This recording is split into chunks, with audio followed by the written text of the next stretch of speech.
obviously excited to get out of here with a W. We had to, massage our depth. We had a lot of guys go down, a couple guys in the first half, a couple guys coming out of the half. Give a lot of credit to our coaches to bounce those guys back, have new players step into roles.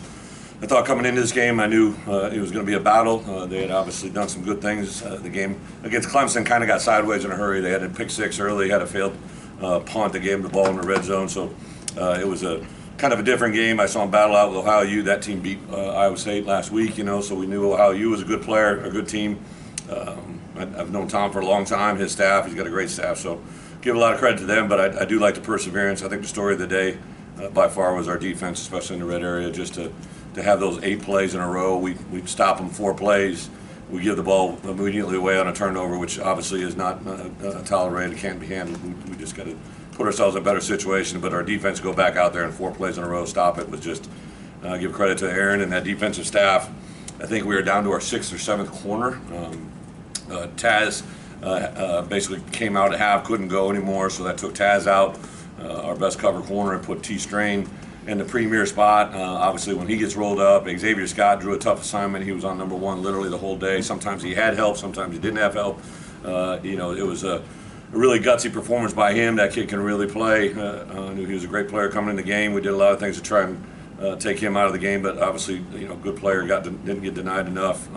Thought our pass rush came alive a little bit more today. We did a lot more change up. We got to do a little bit better job of, at the end of game scenarios, getting some fresh bodies out there. Obviously, the way our offense ran that last drive to grind out 4 minutes there, and then just the awareness of Caden Fagan. We talk about that all the time, but I know we practiced that in fall camp. We talk about it, but it was practiced with Reggie Love, Josh McCray, and maybe one of the freshmen, might have been Jordan Anderson, because it might have been before he was hurt, for him to break through that line. And Thad had coached him up on that. We called that grind to get down, because we now have won the game rather than running the end zone. And I got to believe a big man from Arthur really wanted to get in that end zone, especially after you saw Aiden Lawfrey get in. So to have him have the awareness to get down and win the game was just awesome. We could have easily put another touchdown on board, and everybody talks about style points, whatever. I just think this team loves to win, and for us to be at 2-2 where we are now, headed into conference play, it's.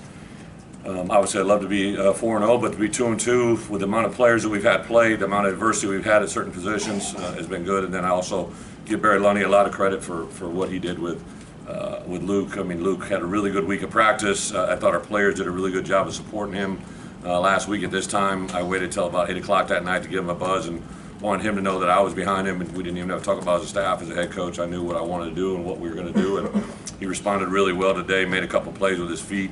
And some really good design plays, shot plays that were big for us in the first half. So with that, I'll open up for questions. Coach, you stuck with the running game and eventually got something going there. What do you think the difference was between the 2 halves? Production. The guys were able to move the chains, advance it. We preached all week about finding an identity on offense, and I think we've kind of found that now and know what Luke's skill set is. I give a lot of credit to Reggie and Josh. Both of them ran extremely hard, but I grabbed Aiden Lawfrey. We'd put in a series with him the last 2 weeks, really the last 3 weeks. Kansas, we didn't get it in the game, and then last week we introed it, and then this week when he was in pregame warm-ups, he came running through. We do those 4 plays of offense, defense, and I always grab the running back that's running through on that play, and I grabbed him. I said, "You're not going to only play today. You're going to get your first touchdown today." And to have that materialize right in front of us and have him get that opportunity, I think it's a lot of football you're going to see out of 21 and number 3. Those are 2 really good freshmen.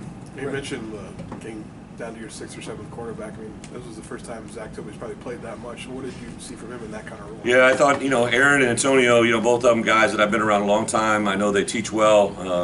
We've been really excited about the length of that group. Sabor Kareem came in there and did some nice stuff. Really almost had a chance to have a career pick down there in the red area. But Zach Toby, Kareem, Jaheim, those guys all have gotten better every week in practice. Sabor had been going against our number 1 offense, and we kept saying, hey, we got to get this guy on the field. So fun to see that. I think Taz and T-Strain will be back by Tuesday. I don't think they're going to be out anything long, so to have those guys play, but really excited for Zach. Zach's just kind of I think if you interview him, I think he's going to be interviewed. Did we pull Zach? He's a really fun kid. He's pretty dry.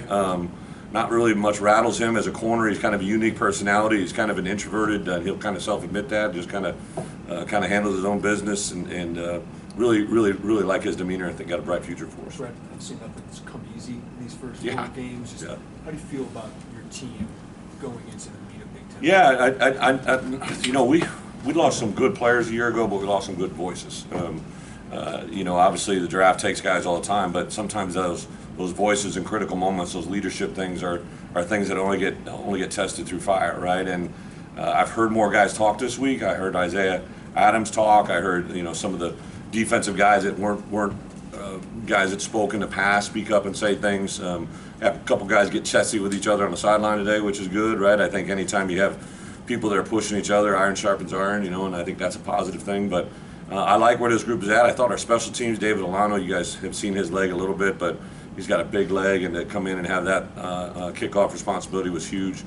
Caleb obviously struggled with the 1 PAT, but went back right with him on that field goal, and it was good to see him hit that one. But I think we got a lot of depth. I don't know if anything's going to be pretty with this crew, but I think they're going to play tough, gritty football. There was a couple, you know, some fouls that went against us. We got to clean up and get on top of it. But I thought overall, they played a pretty clean game. You talked a lot about Reggie Love. You believed he was eventually going to hit one. Hits Yeah. one for 61 today, and what can that do for him going forward? Well, I think it would have been even bigger if he hadn't rolled that ankle. But he Sure. he just played possessed. I think at practice he's been a pretty impressive kid. Like I've said before, like everybody loves him. Like he's just got an incredible personality and passion for the game, and he's literally going around. He probably was cheering for those other running backs more than anybody's ever cheered for another running back. Because I saw Josh get in it. You know, Josh kind of came through for us big there in that last drive, and then to have Caden and Aiden both have success. I mean, he was happy for those guys. We heard you say you got to protect your quarterback. Yeah. What's missing there? Well, I think we just got to clean up the details, right? Like right there at the end of the half, I want to try and put 3 more on. I thought if we got to the 35-yard line, we'd try to make a 53-yard field goal, and we were within 15, 20 yards of that. We had a nice little deep dig. It was a 6-man protection, so the 5-0 lineman and a running back, and it was a 4-man pressure, and we can't give up a sack. I mean, it's just we got to anchor it down. We got to do better. If we have to change our protections and you know, chip some guys to alleviate some issues, we got to do that. But I thought Barry and the offense staff really did a good job this week of kind of shoring up the issues that we had last week, and then obviously today some good things happened, but some other things popped up that we got to clean up.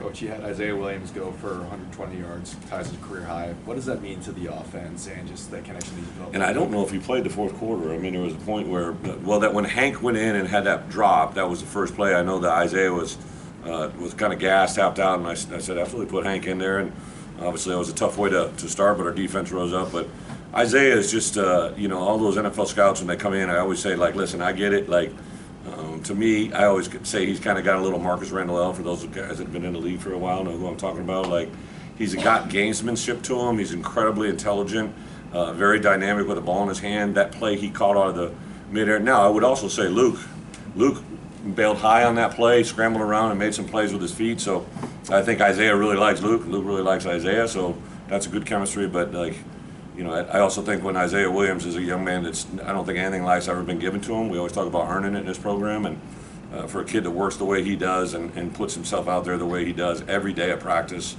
just very impressive. Or can you share anything that you told Luke? Luke Altmaier? Yeah, what you told him after? You can ask Jen. She was sitting next to me when I called Luke last Saturday. I basically I didn't want him to go to bed Saturday night worried about whether or not he was starting quarterback, right? So I didn't talk to Barry much after the game. I just sat there and you know, I put my daughters to bed, and I was sitting there watching a little college football that night, and I had reviewed the film, and I'd known what I'd learned about him in the first couple games, and I didn't want him to put his head down that night thinking, where am I at with my coaches, but more importantly me as a head coach. I told him in recruiting, you know, I said I think last week, like when quarterbacks have issues, it's my responsibility. That's on me, right? Like quarterbacks and head coaches get way too much credit when it goes well and way too much blame. But I'm a big boy. I can take care of that. That's what I'm paid to do. And I just told him we'll have a better plan for you. I thought him and Barry have a really good relationship. In addition to him, John Paddock, like John, I remember I asked Tank on Wednesday. I said they had a lifting group with the two deep, and he said, Coach, John Paddock and Luke Altmaier were lifting partners. They didn't assign them. They just went and did that themselves, right? So I think that Donovan Leary every day, him and Kirkland Michaud, it's the strength of that room that pretty is impressive. And The only other thing I said to Luke was like, we are going to take these steps and learn, right? Like early down interceptions can't be tolerated. Like just help him learn how to play winning football. I think, Tommy, I go back and forth with Tommy. I hit him up this week just because I know he's probably sitting there. He's a practice squad player, and it was after the Giants got beat last week. And I said, hey, just keep being the best you when that opportunity comes. And he shot me a text back about the appreciation of what we taught him, And I think Luke's got a huge potential in this program. Brett, Michael asked you about it on post-game radio, but Barry being on the sideline today, was Yeah. that a full game deal or was that a halftime adjustment? No, he was out there for the first game, or from the first snap. Barry came to me on Tuesday? Yeah.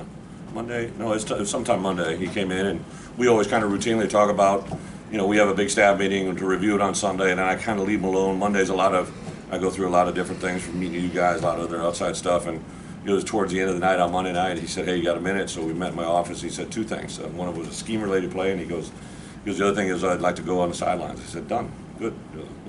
Can't wait to have you. So I did say something to Luke today. We were at a pregame meal 4 hours out from the game, and Luke was sitting there. He had his headset on, and I tapped him, and I said, you gonna be able to handle money on the sidelines? And he just smiled at me, and he goes, Coach, I'm excited about it. I said, me too. So again, I think when the players feel good, that's when you feel good. And last question here. Kind of a long question, but I mean, the play where Beatty made the tackle preventing the scoop and score. Mm-hmm. Is that something you practice? Because that's a play you see Yeah. a lot that's like the receiver thinks it's just an incomplete pass, everybody stands, and it becomes a scoop and score. Yeah. But he jumped up, made the tackle, and really, I don't know if you guys, the night before, we were watching the game. I watched a little bit of the Purdue game, right? And there was a similar type play where they threw it to the ball bounced quarterback, right? And they didn't do anything, and those guys recovered it, right? And so we use those moments all the time. I show people all the time that. And we actually do have a day in the spring and the fall where the defensive coaches coach the offensive players, and the offensive players come down and work with the defensive coaches, right? And the wide receivers learn how to tackle and ball disruption, how to get a ball out, and then a last play, right, where they click the heel, right? So we teach those things deliberately every spring and fall. Yeah, I think that's deliberate. But Hank Beatty's just a player, right? Like, I know he came up to me right in the locker room and he goes, Coach, I'm sorry. I said, stop it, right? Like, the game's behind you. Like, we're going to go forward. He's going to make a lot more plays for us in the future than that one. He's not going to remember for that one. But go ahead. It's been a little bit since we've seen Josh McCray have Yeah. that kind of production. What's it like for you as a coach to see him get back there? What's it mean to you guys, big picture? It's awesome. Like Josh, if you can tell, right, he's done a lot. He's devoted his body. He's done a better job of taking care of himself. And he had his annual cold last week, right? Like that takes him out for a day, and I was beating him up on that. And really from after Tuesday on, I thought Wednesday and Thursday he ran with a purpose, and today he was shrugging some guys off. So that's going to show up on film. What I told our guys today was like, film does not lie, right? Like, what you see on film is reality, and what I wanted them to put on film today was the reality of what our opponents are going to see, right? And there's a lot of things we got to clean up, but you see a guy running like that, and making some plays. You see our quarterback make plays with his feet. Those are things that should excite you about the way an opponent's going to defend us. All right, thanks.